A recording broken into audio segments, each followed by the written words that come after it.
Hello everyone, welcome to GSF civil services classes YouTube channel. पिछले कुछ videos में आपने एसे से रिलेटेड कंटेंट देखा होगा। हमने एसे की बात की है, उससे रिलेटेड स्ट्रैटेजी की बात की, सोर्सेज की बात की, एसे को कैसे लिखते हैं उसके बारे में बात की। मैंने अपने ड्राफ्ट एसे बताया, ड्राफ्ट एसे नोट्स कैसे बनाना है उसके बारे में हमने चर्चा की। एसे की कॉपी मैंने दिखाई, कैसे फ़्लो को मेंटेन करना है। एसे के पार्ट्स हमने देखे, इंट्रोडक्शन कैसे लिख सकते हैं, किस किस टाइप में लिख सकते हैं, बॉडी के डायमेंशंस हमें देखे, कितने डायमेंशंस में हम बॉडी को कवर कर सकते हैं, एंड फाइनली हमने कंक्लूज़न भी देखा। आज की वीडियो में हम फ़िलॉसफिकल एसे देखेंगे। आपने बीपीएससी की पीवाईक्यू देखी होगी, तो 68 बीपीएससी से एसे को इंक्लूड किया गया था, रिमूविंग दी ऑप्शनल का वैल्यू डिग्रेड करके उसको क्वालिफाइंग किया गया है, एमसीक्यू टाइप किया गया है। पहले उसकी भी रैंकिंग में मार्क्स जुटते थे और फाइनल सिलेक्शन में मार्क्स जुटते थे, वो भी 300 मार्क्स की होती थी। तो ऐसे जब से इंक्लूड हुआ है तो 68 बीपीएससी का अगर आपने पीवाईक्यू देखा होगा तो 3 सेक्शन होते हैं। मेनी ऑफ़ यू नो, जिन्हें नहीं पता है पहले वाले वीडियोस देख लें, उसी से क्रोनोलॉजी में आप ये वीडियो देखिएगा जैसे वीडियो गई हुई है। सो ये वाली वीडियो आपको ज़्यादा समझ में आएगी। तो 68 बीपीएससी से जब बीपीएससी में इसे को लाया गया तो 3 सेक्शंस पूछे जाते हैं इसे में, section 1, section 2 and section 3। Section 1 100 marks का, 2 भी 100 मार्क्स का, 3 भी 100 मार्क्स का। इसमें आपको चॉइसेस दिए होते हैं और उसी चॉइसेस में आपको एक टॉपिक को सेलेक्ट करना और उस पर ऐसे लिखना है। 68 में क्या था, ये तीनों सेक्शन सिर्फ फिलॉसफिकल थे। कोई भी कन्वेंशनल टॉपिक नहीं था। फॉर एग्जांपल 69 में आपने देखा होगा इंटरनेट पे था, और जितना मुझे याद आ रहा है इंटरनेट पे था, और एक दो और भी ऐसे ऐसे थे जो कि कन्वेंशनल टॉपिक पे ही थे, फिलॉसफिकल नहीं थे। सेक्शन 3 वाला जो पार्ट होता है वो बिहार ईडियम्स वाला पार्ट होता है, तो वो भी फिलॉसफिकल ऐसे की तरह ही उसे हमें ट्रीट करना है। हमें बस बिहार ईडियम्स की मीनिंग पता होनी चाहिए, फिर हम उसको फिलॉसफिकल ऐसे की तरह दिखेंगे। तो जो सेक्शन 3 के लिए परेशान हुए रहते हैं कैंडिडेट्स की, सेक्शन 3 जो बिहार का ईडियम उसको कैसे हैंडल करे, which is nothing different from the philosophical ऐसे, उसको हम फिलॉसफिकल ऐसे की ही तरह ट्रीट करेंगे।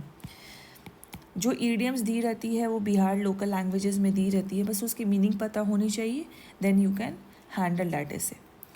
तो यू नेवर नो कि 70th बीपीएससी में सेक्शन 1, सेक्शन 2, सेक्शन 3 में या तो सिंपल जो टॉपिक है कि वुमेन पे पूछ दिया, इंटरनेट पे पूछ दिया, ग्लोबलाइजेशन पे पूछ दिया, जो हमने ऊपर हैंडल कर लिया है। जो हमने पहले वीडियो में आपने देखा होगा, मैंने थीम्स बताई थी, मैंने टॉपिक बताई थी कि आप उन सारे टॉपिक्स को कर लेंगे, ड्राफ्ट बना लेंगे तो उससे हैंडल हो जाएगा।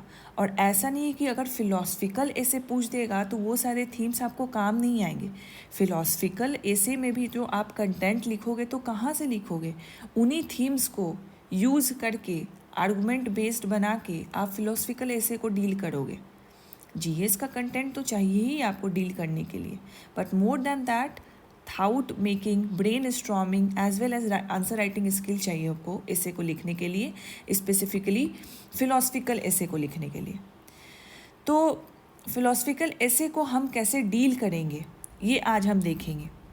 और starting this video, before starting this video, 70th BPSC में इंटर्नशिप हमारी चल रही है जो कि 20 जनवरी से स्टार्ट हो जाएगी। अगर ये वीडियो लेट से जाएगा तो स्टार्ट हो चुकी होगी। तो उसी अकॉर्डिंग आप नंबर पे कांटेक्ट कर लीजिएगा, सर का नंबर डिस्क्रिप्शन और कमेंट बॉक्स में होगा। तो उसमें ऐसे तो इंक्लूडेड है ही, GS1, GS2, इवन हम हिंदी क्वालिफाइंग ऑप्शनल भी उसमें हैंडल करवाएंगे आपको। 17 टेस्ट होगी उसमें, सेक्शनल टेस्ट होगी, और ये 4 दिन की इंटरवल पे होगी। हमारा जो प्लान है मेंटरशिप का, तो हम बहुत टारगेट ओरिएंटेड चलते हैं, हम एक डायरेक्शन लेके चलते हैं। हम रैंडमली डीलिंग नहीं करवाते आपको कि आज ये टॉपिक पढ़ लो, आज वो पढ़ लो, और ये कर लो, वो कर लो। इससे आपको ग्रोथ नहीं दिखेगा कि आपने कितना सिलेबस कवरेज किया। तो हम पहले ही आपको सिलेबस प्लस पीवाईक्यू के बेसिस पे एक लिस्ट दे देते हैं टॉपिक की। उस लिस्ट को यूज़ करके हम आपको टारगेट्स देते हैं। टारगेट के लिए आपको 4 दिन दिए जाते हैं उसको कंप्लीट करने के लिए। इसके साथ हम आपको नोट्स देंगे। 4 दिन के इंटरवल के बाद आपकी एक सेक्शनल टेस्ट होगी, जिसमें हम DIA से शेड्यूल के अकॉर्डिंग उसमें ऐड करेंगे। सेक्शनल टेस्ट होने के बाद आपको मॉडल आंसर मिलेगा, आपकी पीयर्स की कॉपी तो मिले ही आपको, एंड साथ साथ एक मॉडल आंसर की लाइव आंसर राइटिंग होगी मेरे साथ, जिससे आपको अप्रोचेस पता चलेंगे कि आप किस तरीके से इस आंसर को लिख सकते थे और अपने नेक्स्ट टेस्ट में आप इम्प्रूवमेंट कर सकते हो। एंड साथ साथ हमारी डाउट ग्रुप भी चलती है, जिसको मैं खुद ही पर्सनली लेती हूँ। तो ये ओवरऑल प्लान है और 20 जनवरी से स्टार्ट है, और जैसा BPSC ने बताया है कि अप्रैल 2025 में एग्ज़ाम होगा, तो हमारे पास 2.5 महीने हैं। अगर अप्रैल मतलब मेरे हिसाब से अप्रैल के मिड में होगा, अप्रैल के लास्ट में होगा, और ये कह नहीं सकते कि BPSC अप्रैल में लेगा, क्योंकि संभावित है, ये डिले भी हो सकता है, प्रीपोन तो नहीं होगा, पोस्टपोन हो सकता है। तो ये सब कंडीशन को ना देख के हम लेके चलते कि अप्रैल के मिड में हो जाए या फर्स्ट वीक में भी हो जाए, तब भी हम देखेंगे तो हमारे पास 2.5 महीना है, थोड़ा लेट होगा तो 3 महीना है। तो जैसे ही नोटिफिकेशन में चेंज होगा, हम टेस्ट की शेड्यूलिंग चेंज कर देंगे, रिवीजन टाइम आपका बढ़ा देंगे, लेकिन सिलेबस का कवरेज हम 2.5-3 महीने के ही अंदर आपको करवाएंगे। तो अगर आपको ज्वाइन करना है, you know the drill, sir को कांटेक्ट कीजिए, he will give you all the details and वही आपको ऐड कर देंगे। तो ये जो हम सेशन आज कर रहे हैं, मेंटरशिप में ऐसे सेशन और होंगी जिसमें टॉपिक बाई टॉपिक हम डिस्कशन करेंगे। AC से रिलेटेड कोटेशन हो गया, कंटेंट हो गया, ड्राफ्ट हो गया, we will provide you that. But उससे पहले आप खुद से बनाओगे। जब तक खुद से ब्रेनस्टॉर्मिंग नहीं करोगे तो जो ऐसे के हम ड्राफ्ट आपको प्रोवाइड करेंगे कुछ हेल्प नहीं करेगा वो। तो खुद से ब्रेनस्टॉर्मिंग करना ज़रूरी है, फिर उसके बाद हमारी ड्राफ्ट ऐसे और जो भी आपका नोट्स है वो आपको मिलेगी। तो फिलोसफिकल ऐसे में हम बात करते हैं। फिलोसफिकल ऐसे क्या होता है बेसिकली, ये ऐसे टॉपिक्स दिए जाते हैं आपको which is like a universal truth. या तो वो यूनिवर्सल ट्रूथ होगा, या तो वो थोड़ा कंडीशनल होगा, या तो वो यूनिवर्सल ट्रूथ ना होके निगेटिव सेंस में उसका होगा। तो ऐसे होते हैं जिसको हम यूनिवर्सली एक्सेप्ट करते हैं, ऐसे ही टॉपिक होते हैं। फॉर एग्ज़ाम्पल जैसे एक जो है जैसा बोगे वैसा पाओगे, ये क्या है? एक यूनिवर्सल ट्रूथ है, जैसा आज काम करोगे वैसा तुमको फ्यूचर में फल मिलेगा। ठीक है, तो ये एक फिलोसफिकल ऐसे इस पे आएगा, और यस UPSC पे आ भी चुका है, राइट। और like for example not preparing to pass means you are preparing to fail. मतलब अभी तैयारी नहीं कर रहे हो तो इसका मतलब तुम प्रिपेयर कर रहे हो, तैयारी कर रहे हो फेल होने का। तो ये क्या है? ये एक यूनिवर्सल ट्रूथ है कि अभी नहीं काम करोगे तो आगे चल के तुम पहले ही प्लानिंग कर लिए हो फेल होने का। तो ये सब यूनिवर्सल ट्रूथ है जिस पे ये फिलोसफिकल ऐसे पूछती है, और इसको आपको कैसे आप डील करते हो, कैसे समझाते हो एग्जामिनर को, अपने थाउट प्रोसेस कैसे दिखाते हो, कैसे अपने GS के कंटेंट को मोल्ड करते हो और इस ऐसे के फॉर्मेट में लिखते हो। तो फिलोसफिकल ऐसे में हम GS के कंटेंट नहीं ज़्यादा यूज़ करेंगे, बट येस हम डायमेंशंस ज़रूर यूज़ करेंगे। हम सारे डायमेंशंस को कवर करेंगे, बट कंटेंट डेटा हम इसमें ज़्यादा नहीं डालेंगे। और फॉर एग्जाम्पल जैसे मैंने यहाँ लिखा, it's tend to be general truth that we mostly agree upon. तो ये वैसे ही ट्रूथ होता है जिसमें सोसाइटी एग्री अपॉन करती है, एंड इसको हैंडल करने के लिए सबसे इम्पॉर्टेंट होता है आर्गूमेंट बेस्ड। इसका फिलोसफिकल ऐसे को हैंडल करने के लिए होता है, जो हम आगे देखेंगे। तो यहाँ पे ये लिखा हुआ है, फॉर और अगेंस्ट टाइप ऑफ आर्गूमेंट्स हम दे के अपने ऐसे को लिख सकते हैं, फिलोसफिकल ऐसे को लिख सकते हैं। तो इंट्रो में फिलोसफिकल ऐसे लिखने के लिए सबसे अच्छा होता है कि रियल लाइफ एनेक्डोट्स दो। ये यूनिवर्सल ट्रूथ है, तो हिस्ट्री में ऐसा इवेंट्स बहुत हुआ है मतलब, और वैसे ही एनेक्डोट्स दो, स्टोरीज दो, उसी से स्टार्ट करो। सो इट विल प्रूफ कि जो ऐसे का टॉपिक दिया हुआ है इट इज़ यूनिवर्सल ट्रूथ, और ये कहीं ना कहीं हिस्ट्री में हुआ है। ठीक है, एंड अगर करंट में भी है तो करंट का भी लिखो। तो रियल लाइफ स्टोरी डालो, रियल लाइफ एनेक्डोट डालो, वो बेटर होता है। मेन बॉडी में हम देखेंगे, मेन बॉडी में हम इसको ऐसे देखेंगे कि पहले हम इसको इलाबोरेट करेंगे कि ये कहना क्या चाहता है, देन उसके बाद हम करेंगे इसका एनालिसिस कि जो ये कहना चाहता है वो सारे डायमेंशन में इसकी एनालिसिस सही है। फॉर एग्जांपल 68 में एक था, ऐसे था, सेक्शन 3 का ही था, जिसमें शायद मैथिली में लिखा हुआ था कि विज्ञान के बिना धर्म अधूरा है, धर्म के बिना विज्ञान अधूरा है, इस तरीके से था। तो पहले तो हम इसको इलाबोरेट करेंगे कि बोलना क्या चाह रहा है, एंड देन उसको सेक्टर बाय सेक्टर उसके एनालिसिस करेंगे कि सही है कि गलत है, सारे सेक्टर्स में ये बैठ रहा है या नहीं बैठ रहा, किसी में कॉन्ट्राडिक्शन तो नहीं हो रहा। तो उस तरीके से हम चलेंगे।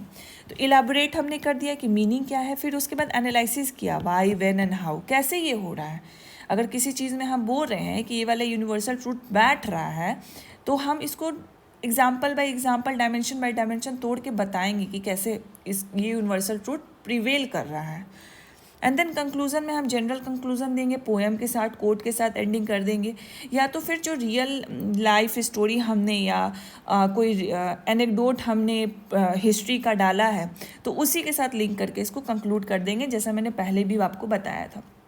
तो एक मैं आपको लाइव करके ही दिखाती हूँ कि किस तरीके से आपको एक अप्रोच करना चाहिए। तो चलिए एक हम टॉपिक ले लेते हैं, जो अभी मैंने बोला था, as you sow shall you reap, मतलब जैसा बोगे वैसा पाओगे। तो इसमें जैसे मैंने बताया कि इंट्रो आपको कोई रियल लाइफ एनेक्डोट लेना चाहिए या शॉर्ट स्टोरी लेनी चाहिए। तो जैसा बोगे वैसा पाओगे, सबसे बेस्ट एग्जाम्पल आपको कौन सा हिट करता है दिमाग में? एक तो वर्ल्ड वॉर सेकेंड का करता है, हिटलर की स्टोरी। हिटलर ने क्या किया? जर्मन्स के अंदर जूस के खिलाफ हेट्रेड को प्रोमोट किया, एंड फाइनली इसने क्या पाया? हिटलर ने लास्टली सुसाइड किया, एंड नाजीज का काफ़ी बुरा हाल हुआ। और जैसा उसने बोआ, होलोकॉस्ट प्रिवेल करवाया, वैसा उसने पाया। उसकी जीत नहीं हुई, उसकी बहुत बड़ी हार हुई, जिसमें उसको उसका डेथ भी हो गया।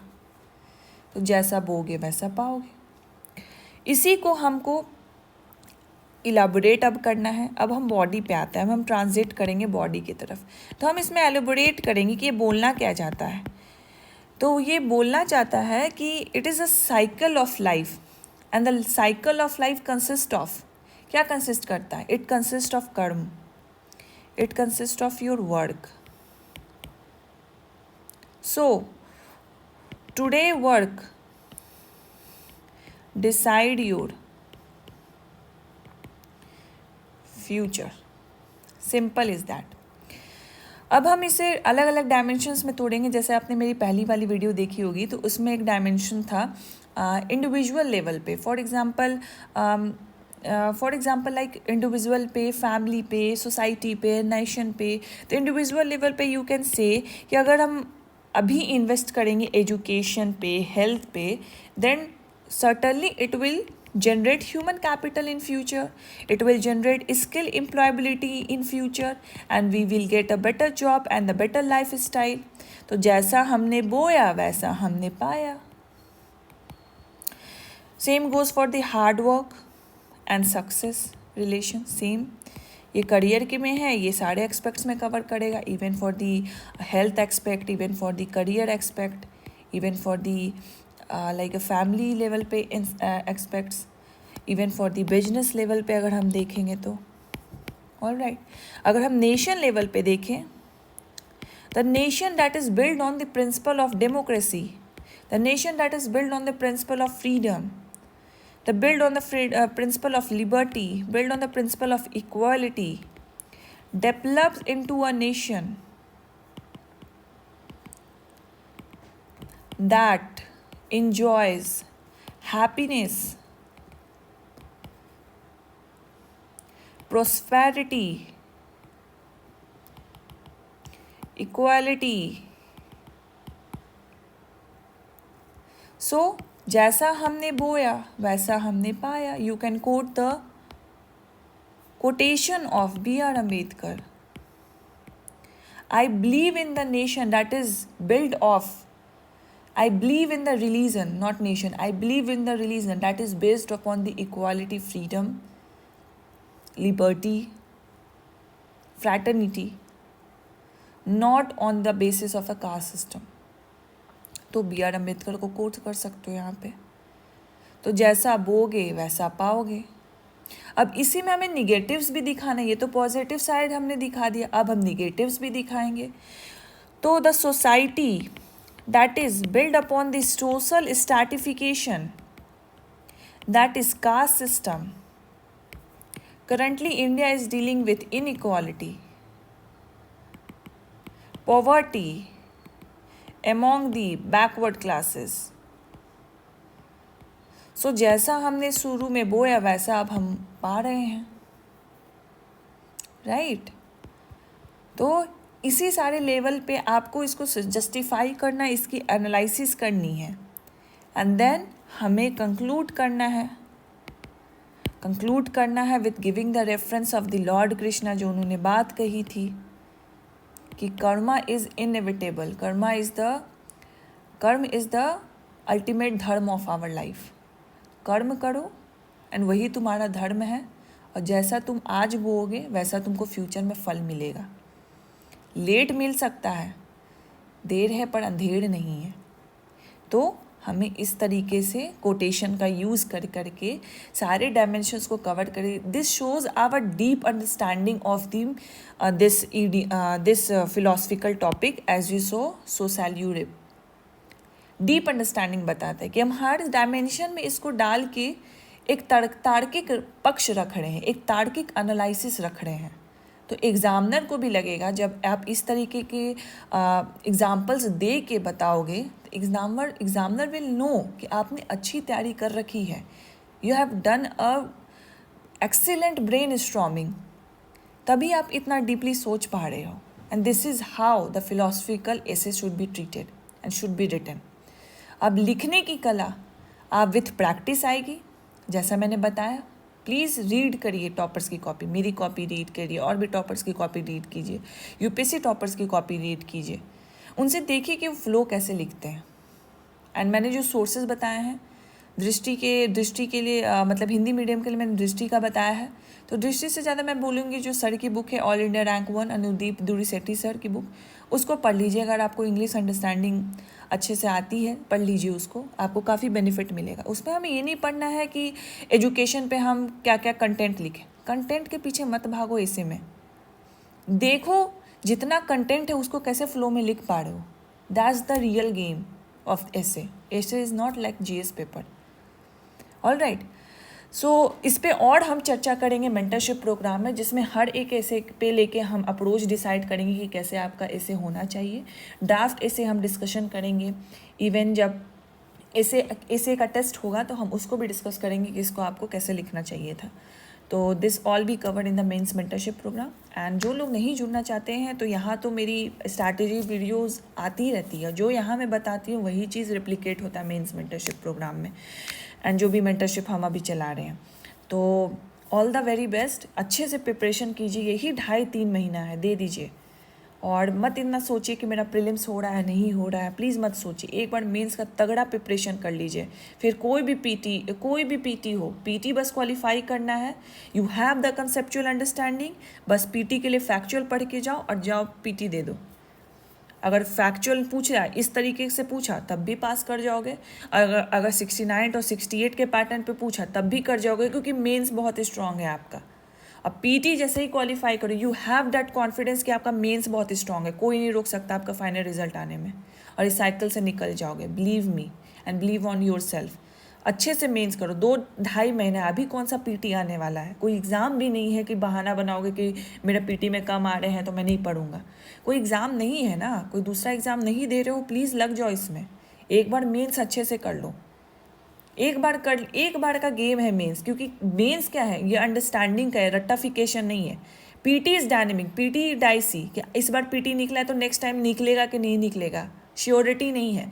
बट एक बार मेंस की अंडरस्टैंडिंग हो जाएगी ना, with little bit of answer writing practice, current affairs को ब्रशअप करने के बाद you will be able to write a good answer and good essay, बस हो गया मेंस सिलेक्शन। और डीआई प्रैक्टिस थोड़ी सी करनी है, इसीलिए मैं बार बार बोलती हूँ प्लीज़ मेंस पे फोकस करो, कंसेप्चुअल अंडरस्टैंडिंग बिल्ड कर लो।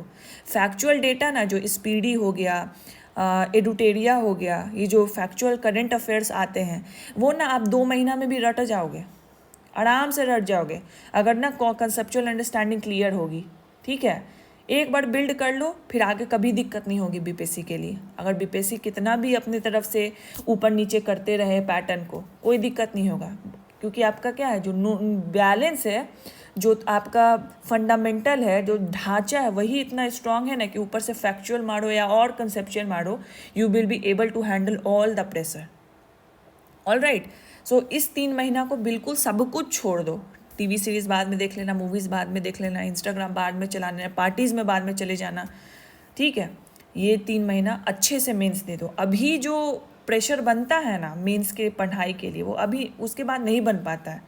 तो मेंस तब अच्छे से लग जाओ, फिर जो रिजल्ट आएगा देखा जाएगा। ठीक है, so this is all for this video. Thank you so much for watching.